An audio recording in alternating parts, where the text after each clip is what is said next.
Selamat pagi atau selamat siang kepada seluruh peserta kuliah Kalkulus 1. Semoga semuanya pada Anda sehat walafiat dimanapun Anda berada.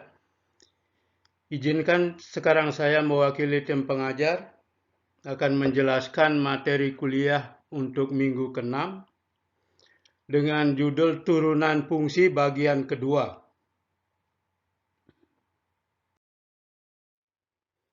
Topik bahasan untuk minggu ini terdiri atas 5 bagian.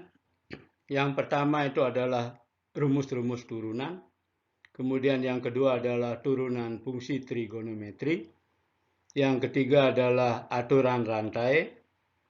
Berikutnya adalah turunan fungsi impas. Dan yang terakhir adalah turunan fungsi trigonometri inverse. Oke, kita mulai dengan yang pertama yaitu tentang rumus-rumus turunan.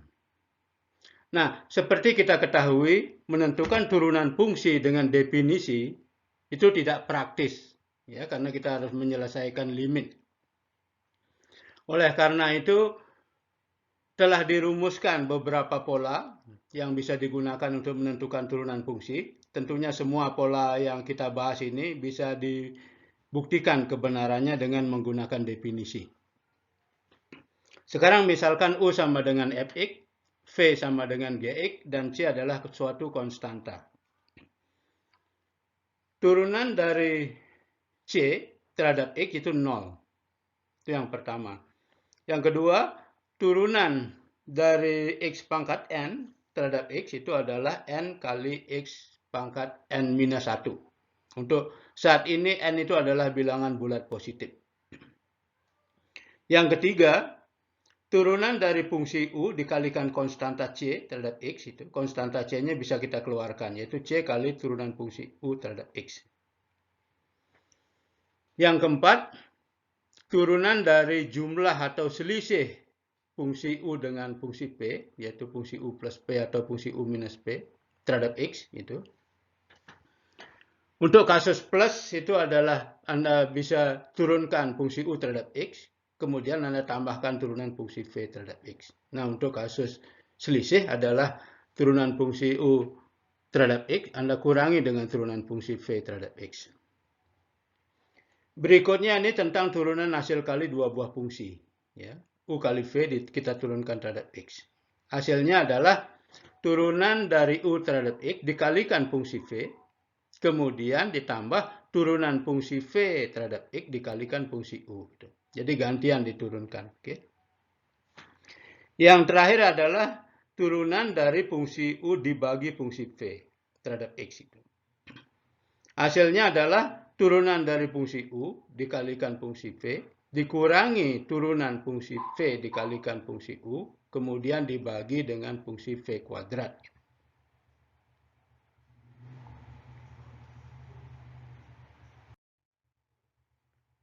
Nah, sebagai contoh, pertama kita akan tunjukkan dengan definisi bahwa turunan fungsi konstanta itu adalah 0. Oke. Jadi misalkan Y sama dengan Fx sama dengan C, maka turunan konstanta C terhadap X itu adalah limit, oke, untuk Y menuju X, yaitu nilai fungsi F di titik Y dikurangi nilai fungsi F di titik X dibagi Y minus X, ya, untuk Y menuju X itu. Nah, karena fungsinya konstanta, Fy itu adalah C, Fx juga C, jadi C minus C dibagi Y minus X, untuk Y menuju X itu 0, okay? Karena pembilangnya ini 0. Oke, contoh kedua. Tunjukkan bahwa turunan fungsi X pangkat M terhadap X itu sama dengan M kali X pangkat M minus 1. Ini berlaku untuk bilangan bulat negatif M. Gitu. Oke. Nah, untuk menjawab ini kita misalkan N sama dengan minus M. Sehingga N ini adalah bilangan bulat positif. Maka kita gunakan aturan pembagian dua buah fungsi untuk menentukan turunan ini. Maka diperoleh turunan X pangkat M terhadap X itu adalah turunan seper X pangkat N terhadap X itu kan. Nah, sekarang hasilnya adalah turunan pembilang, yaitu turunan 1, 0, dikalikan penyebut, yaitu X pangkat N, dikurangi turunan penyebut, yaitu N dikalikan X pangkat N minus 1, dikalikan pembilang, yaitu dikalikan 1. Kemudian dibagi penyebut kuadrat, yaitu X pangkat 2N. Nah, kalau ini disederhanakan, hasilnya adalah minus N kali X pangkat minus N minus 1. Nah, kalau kita kembalikan dalam bentuk M, maka hasilnya adalah M kali X pangkat M minus 1, yaitu sama dengan ruas kanan sini. Semoga jelas.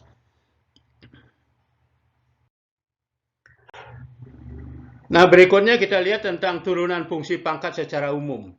Jadi secara umum, jika N sembarang bilangan real, maka turunan X pangkat N terhadap X itu adalah N kali X pangkat N minus 1. Oke. Nah, sebelumnya kita telah membuktikan kebenaran rumus ini untuk N bilangan bulat, gitu ya. Nah, bukti selanjutnya itu dapat dilihat di buku rujukan. Jadi tidak kita bahas di sini.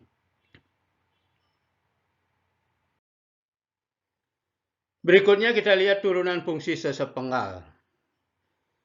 Teorema berikut memudahkan dalam penentuan turunan fungsi sesepenggal tanpa menggunakan definisi turunan. Andaikan f kontinu di A serta limit f aksen X untuk X menuju A minus dan limit f aksen X untuk X menuju A plus ada gitu.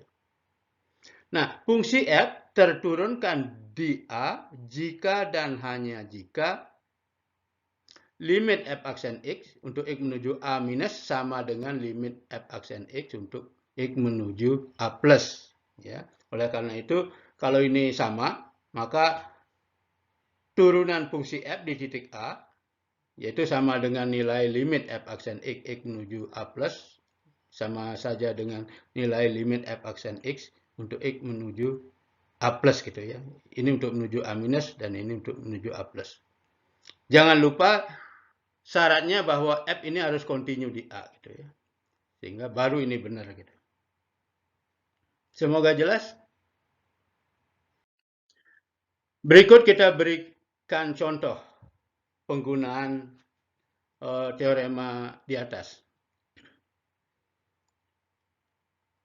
Periksa apakah fungsi f terturunkan di x sama dengan 1 jika fx sama dengan x kuadrat untuk x lebih kecil dari 1. Akar x untuk x lebih besar sama dengan 1. Ya.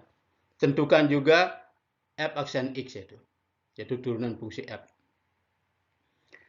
Nah, pertama kita lihat kekontinuan, apakah f kontinu di 1. Ya, kita gampang lihat limit fx, x menuju 1 minus, yaitu 1 kuadrat 1. Itu limit fx untuk x menuju 1 plus, akar 1 juga 1. F1 juga 1. Ya, sehingga limit kiri sama dengan limit kanan sama dengan nilai fungsi di titik 1, maka f kontinu di x sama dengan 1. Nah, sekarang limit f aksen x untuk x menuju 1 minus. Gitu. Limit atau turunan 2x kan, turunan x kuadrat kan 2x. Jadi limit x menuju 1 minus dari 2x, itu nilainya 2. Sedangkan limit f aksen x untuk x menuju 1 plus, ya, untuk x menuju 1 plus fungsinya akar x, maka turunannya 1/2 akar x. Ya, limit ini untuk x menuju 1 plus nilainya setengah. Oke, jadi kedua limit ini nilainya tidak sama. Jadi kita simpulkan meskipun fungsinya kontinu di 1, karena kedua limit ini nilainya tidak sama, kita simpulkan f tidak terturunkan di x sama dengan 1. Oleh karena itu, turunan fungsi f, yaitu f aksen x, adalah 2x untuk x lebih kecil dari 1, dan 1/2 akar x untuk x lebih besar dari 1. Ingat, tidak boleh menaruh sama dengan di sini, karena di titik x sama dengan 1, turunannya tidak ada. Semoga jelas. Oke, berikutnya kita lihat turunan fungsi trigonometri.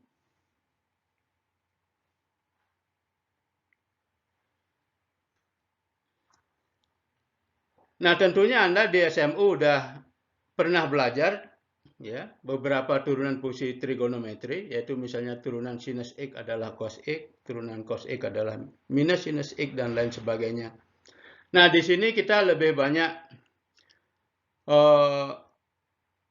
menggarisbawahi lagi, mengecek kebenaran turunan tersebut dengan menggunakan definisi. Nah, untuk itu kita perlukan dua limit penting. Limit pertama itu ini. Limit sinus theta dibagi theta, untuk theta menuju 0 itu nilainya 1. Ini yang pertama kita gunakan. Dan limit kedua yang kita gunakan adalah limit 1 minus cos theta dibagi theta. Untuk theta menuju 0 itu nilainya 0. Nah, pertama kita cek dulu turunan fungsi sinus menggunakan definisi. Jadi turunan fungsi sinus X terhadap X itu berdasarkan definisi ini adalah limit sinus X plus H dikurangi sinus X ya dibagi H untuk H menuju 0 gitu kan. Nah, kita gunakan rumus penguraian sinus X minus sinus X plus H, yaitu sinus X cos H plus cos X sinus H ya dikurangi sinus X itu. Ini dibagi H. Nah, kemudian ini kita grupkan menjadi dua. Yang pertama, limit H menuju 0 dari cos X, yaitu yang di tengah ini, dikalikan sinus H dibagi H. Dikurangi, ini, sinus X ini, sinus X, dikalikan 1 minus cos H. Oke, cos H-nya berasal dari sini. Dibagi H, gitu kan. Nah, untuk yang pertama, cos X-nya kita keluarkan dari limit. Jadi cos X kali limit sinus H dibagi H untuk H menuju 0. Suku kedua, sinus X-nya kita keluarkan. Sinus X kali limit 1 minus cos H dibagi H, H-nya menjadi 0. Nah, berdasarkan nilai limit tadi, nilai limit yang pertama ini nilainya 1, dan limit yang kedua ini nilainya 0. Jadi, cos X kali 1 minus sinus X kali 0. Hasilnya adalah cosinus X. Nah, dengan cara serupa dapat ditunjukkan bahwa turunan dari cos X terhadap X itu adalah minus sinus X.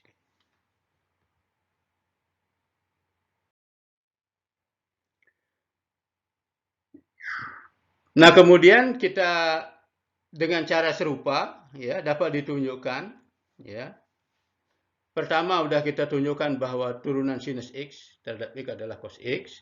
Kemudian turunan cos X adalah minus sinus X. Turunan dari tangan X adalah secant kuadrat. Turunan dari kotangan X adalah minus kosekant kuadrat. Turunan dari secant X adalah secant X kali tangan X. Dan turunan dari kosekant X adalah minus kosekant dari kotangan X. Nah, karena di sini kita membahas fungsi X-nya itu bilangan real. Itu dalam radian gitu ya. Nah, 2pi radian itu setara dengan 360 derajat gitu ya.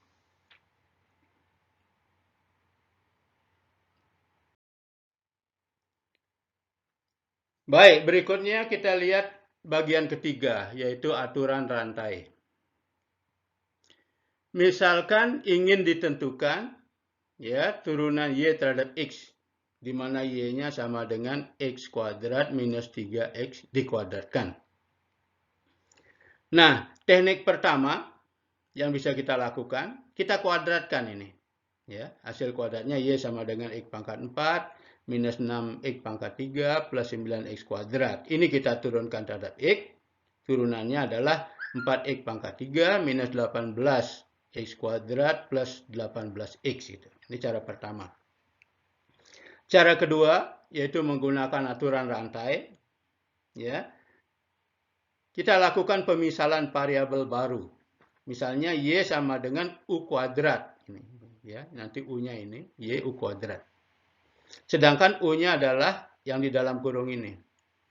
X kuadrat minus 3X. Oleh karena itu, dy per du, ya, turunan dari U kuadrat adalah 2U.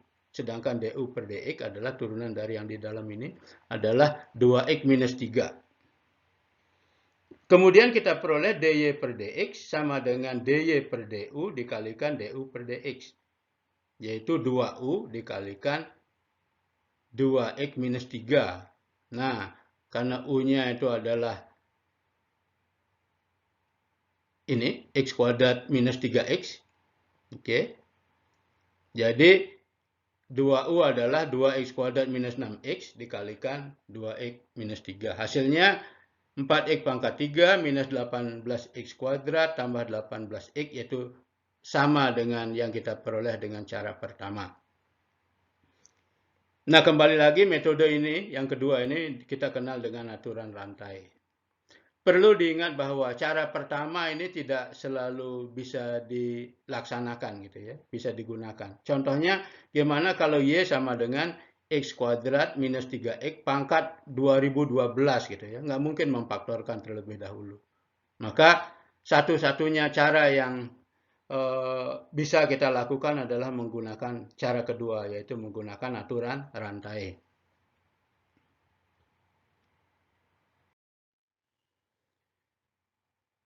Oke, inilah teorema dari aturan rantai. Misalkan FU terturunkan di U sama dengan GX, dan GX terturunkan di X. Maka fungsi komposit F.GX terturunkan di X.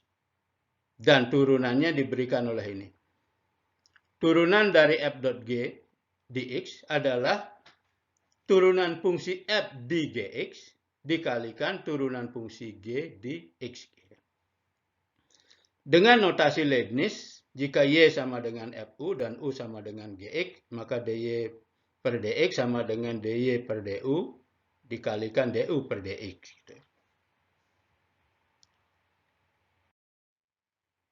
Nah, ini ilustrasi aturan rantai untuk komposisi dua fungsi. Ya, jadi X dimasukkan ke fungsi G, hasilnya U dimasukkan ke fungsi F. Gitu. Oke. Oleh karena itu, tahap pertama kita punya DU per DX adalah G aksen X. Ya. Pada tahap berikutnya kita punya DY per DU adalah F aksen U adalah F aksen GX itu. Ya. Oleh karena itu turunan fungsi komposit ini ya yang kita peroleh di tahap kedua ini dikalikan turunan yang kita peroleh di tahap pertama, yaitu F aksen GX dikalikan G aksen X itu. Nah, dengan notasi Leibniz tentunya kita peroleh ini. Nah, ini ilustrasi kalau komposisi tiga buah fungsi. Jadi X dimasukkan ke fungsi H, hasilnya V, V dimasukkan ke fungsi G, hasilnya U dimasukkan ke fungsi F, hasilnya Y gitu ya. Nah, dari yang pertama ini kita memiliki H aksen X. Di sini kita memiliki G aksen V, yaitu G aksen HX. Nah, pada tahap terakhir ini kita memiliki F aksen U, yaitu F aksen GV, yaitu F aksen GHX. Nah, jadi turunan dari F.G.H pada titik X, maka yang ketiga ini, F aksen GHX, ini F aksen GHX, dikalikan G aksen HX, dan terakhir dikalikan H aksen X. Nah, kalau menggunakan notasi Leibniz, maka kita peroleh DY per DX adalah DY per DU dikalikan DU per DP dikalikan DP per DX. Oke, semoga jelas. Berikutnya kita bahas satu contoh tentang penggunaan aturan rantai. Misalkan kita ingin menentukan turunan dari akar 4X plus 10 terhadap X. Ya. Misalkan Y sama dengan Fx sama dengan akar 4X plus 10. Serta kita misalkan Y sama dengan akar U. Ya. Sedangkan U-nya adalah 4X plus 10. Selanjutnya kita peroleh DY per DU adalah 1/2 akar U. Yaitu 1/2 akar 4X plus 10. Sedangkan DU per DX, yaitu turunan dari 4X plus 10 adalah 4. Ya.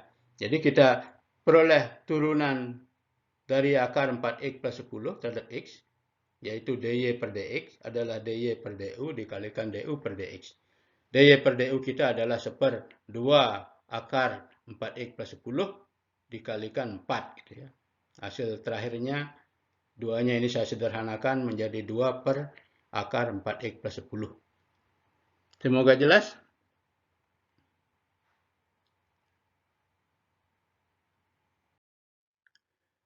Oke, berikutnya kita lihat turunan fungsi inverse.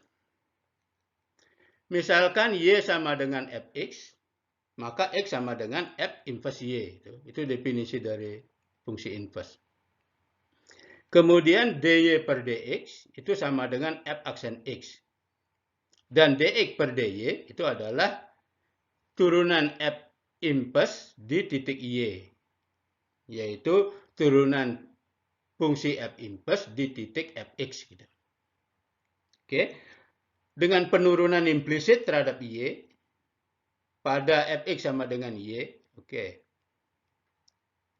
Kita peroleh bahwa F aksen X dikalikan dx per dy, ya, itu sama dengan 1. Oke.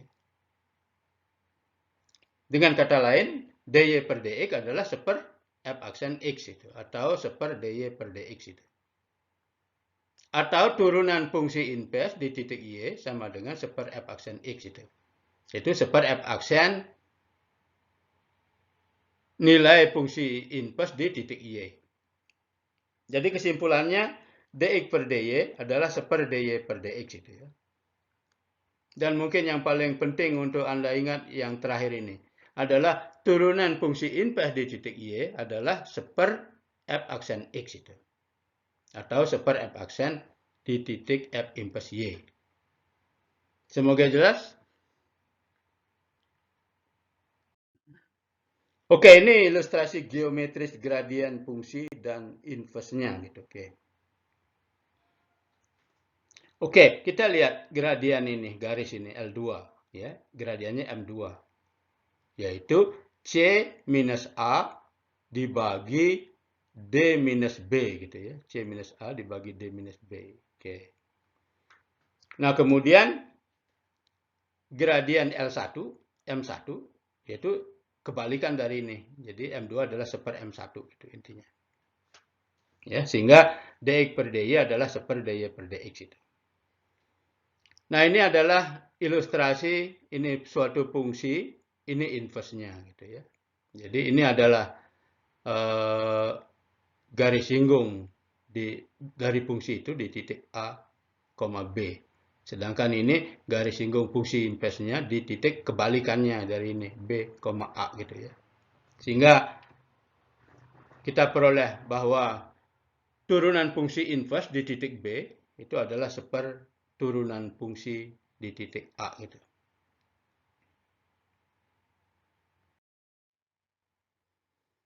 Oke, ini sebagai contohnya, misalkan fx sama dengan x kuadrat gitu ya. Ini di titik 2,4 gitu. Ya. Maka gradien garis singgung di titik 2,4 yaitu f aksen 2 yaitu 2 kali 2 4 ini. Nah, di lain pihak ini fungsi inverse-nya yaitu y sama dengan akar x. Nah, gradien garis singgung di 4,2 ya, kebalikan dari ini. Ya. Itu adalah turunan fungsi inverse di titik 4 gitu ya, di titik 4. Itu seper M1 adalah seperempat gitu. Contoh lainnya ini. Fungsinya X pangkat 3 minus 2. Ya. Kalau kita lihat titik di 2,6, maka gradien garis singgung di sini adalah F aksen 2, yaitu 12 gitu ya. Nah, gradien garis singgung fungsi inverse-nya di 6,2 itu adalah seper 12 gitu ya. Semoga jelas. Kemudian kita bahas satu contoh ya, menentukan turunan fungsi inverse. Misalkan G adalah fungsi inverse dari F. Jadi G adalah F inverse gitu ya. Diketahui F4 sama dengan 5. F aksen 4 sama dengan 2/3, yaitu turunan fungsi F di titik 4 adalah 2/3. Kita disuruh menentukan G aksen 5, yaitu turunan fungsi inverse dari F di titik Y sama dengan 5. Nah, untuk itu kita misalkan Y sama dengan Fx. Ya. Maka diperoleh Y sama dengan 5 itu berpadanan dengan X sama dengan 4. Karena F4 sama dengan 5 di sini. Ya. Oke. Karena G aksen Y, yaitu turunan fungsi inverse di titik Y sama dengan seper F aksen X. Ya. Maka diperoleh G aksen 5, yaitu turunan fungsi inverse untuk Y sama dengan 5, yaitu seper turunan fungsi F di titik X sama dengan 4. Ya. Jadi hasilnya adalah 3/2. Semoga jelas.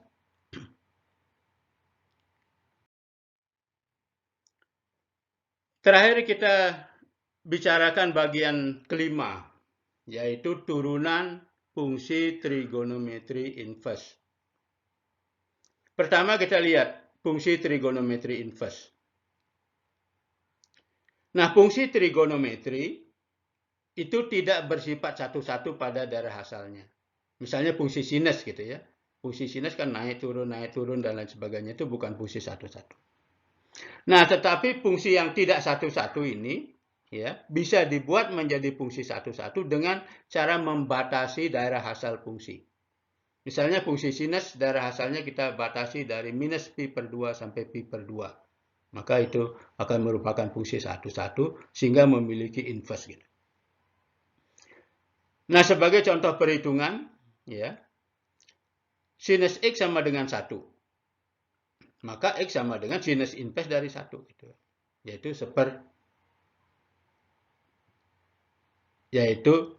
seper 2 pi atau pi/2. Misalnya cos X sama dengan setengah. Ya. Maka X-nya adalah cos inverse dari setengah. Cos inverse dari setengah adalah pi/3. Tangan X sama dengan 1. Maka X adalah tangan inverse 1. Ya, tangan inverse 1 adalah pi/4. Kalau dalam sudut yaitu 45. Oke, ini beberapa contoh perhitungan antara fungsi sinus dan inverse-nya.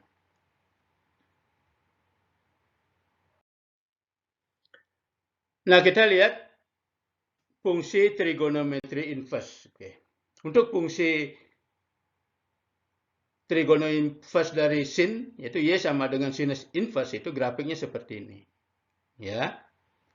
Nah, ini grafik cosinus inverse, sedangkan ini adalah grafik tangen inverse. Nah, di sini Y sama dengan sinus inverse X, jika dan hanya jika X sama dengan sinus Y. Nah, pembatasan daerah asal fungsi sinusnya itu ini. Ya, dari minus pi/2 sampai pi/2. Ini kesepakatan membatasi daerah asalnya. Kemudian Y sama dengan cos inverse X, jika dan hanya jika X sama dengan cos Y. Ya. Nah, pembatasan daerah cos Y adalah dari 0 sampai pi. Kemudian Y sama dengan tangen inverse X, jika dan hanya jika X sama dengan tangen Y, yaitu pembatasan daerah asal tangen itu sama dengan pembatasan daerah asal sinus, gitu, dari minus pi/2 sampai pi/2.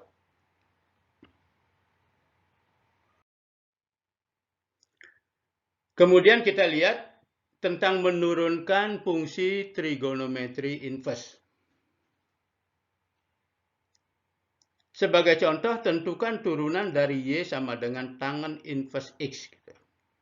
Oke. Sebagai jawabannya, Y sama dengan tangen inverse X. Berarti X sama dengan tangen Y, gitu kan. Oke. X sama dengan tangen Y. Jadi tangan Y sama dengan X itu. Ya, kita buat segitiga. Ini Y. Tangan Y kan ini X dibagi 1, yaitu X. Nah, sisi miringnya ini adalah akar 1 plus X kuadrat gitu. Jadi ini tangan Y sama dengan X. Ini. Nah, sekarang kedua ruas kita turunkan. Apa turunan tangan Y? Itu adalah secant kuadrat Y. Secant kuadrat Y ya dikalikan dy/dx. Nah, turunan X adalah 1. Jadi, secant kuadrat Y kali dy/dx adalah 1. Oleh karena itu, dy/dx ya, adalah seper secant kuadrat Y. Yaitu sama dengan cos kuadrat Y. Nah, cos Y apa? cos Y kan ini 1 dibagi akar 1 plus X kuadrat. Ini cos Y. Kemudian dikuadratkan. Ya, kita peroleh 1 dibagi 1 plus X kuadrat. Oke. Inilah turunan dari tangan inverse X. Jadi, sama dengan 1 per 1 plus X kuadrat. Nah, dengan cara serupa, kita bisa menunjukkan bahwa turunan dari sinus inverse X adalah seperakar 1 minus X kuadrat, di mana nilai mutlak X kurang dari 1. Demikian juga turunan cos inverse X adalah minus seperakar 1 minus X kuadrat, ya, nilai mutlak X lebih kecil dari 1. Nah, turunan tangan inverse X, sudah kita cek tadi, adalah 1 dibagi 1 plus X kuadrat. Gitu. Kemudian turunan kotangan inverse X adalah minus 1 plus X kuadrat. Gitu. Kemudian turunan secant inverse X adalah nilai mutlak X dikalikan akar X kuadrat minus 1. Oke. Ini pembatasnya nilai mutlak X harus lebih besar dari 1. Ya, biar ini positif. Kemudian turunan dari cosecant inverse X adalah minus. Ya, nilai mutlak X dikalikan akar X kuadrat minus 1. Pembatasnya juga sama. Nilai mutlak X lebih besar dari 1. Oke, untuk memperjelas, kita lihat beberapa contoh. Ya. Dengan menggunakan prinsip kaidah rantai, ya, kita peroleh beberapa hasil berikut. Turunan dari sinus inverse X kuadrat, ya, Anda boleh membayangkan U sama dengan X kuadrat, yaitu seperakar 1 minus U kuadrat, ya, dikalikan DU per DX itu kan. Oke. Nah, DU per DX-nya adalah turunan dari X kuadrat kan 2X. Ya. Nah, ini tinggal disederhanakan. Jadi, akar 1 minus X kuadrat dikuadratkan menjadi X pangkat 4. Jadi, inilah turunan dari fungsi yang di ruas kiri ini. Jadi, turunan dari sinus inverse X kuadrat. Yang kedua, turunan dari tangen inverse X kuadrat plus 3, ya, adalah 1 tambah ini dikuadratkan, yaitu X kuadrat plus 3 dikuadratkan. Kemudian jangan lupa dikalikan turunan dari fungsi dalam kurung ini, yaitu turunan dari X kuadrat plus 3. Nah, turunan X kuadrat plus 3 adalah 2X. Ya, jadi hasil akhirnya adalah 2X dibagi 1 plus X kuadrat tambah 3 kuadrat. Kalau Anda rajin mengkuadratkan ini boleh. Contoh ketiga. Turunan dari secant inverse 3X, ya, adalah seperakar ini.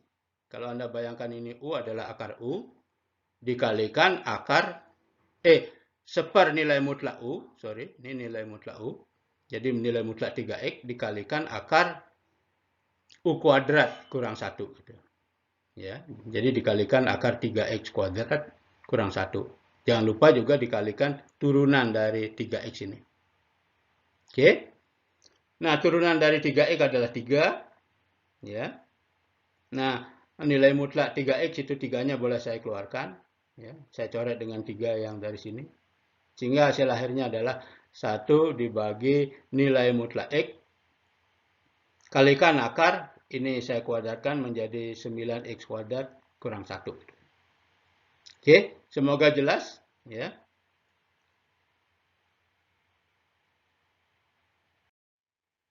Oke, berikutnya kami sediakan beberapa soal untuk tugas kelompok, yaitu 5 paket. Oke, ini paket 1, ya, terdiri atas 3 soal. Kemudian ini paket 2, juga terdiri atas 3 soal. Yang kira-kira satu paket dengan paket lainnya itu setara gitu ya. Ini paket 3. Ini paket 4. Dan ini paket 5. Oke. Kemudian ini buku rujukan kita, yaitu buku Parberg, Parcel, dan Rigdon tahun 2014.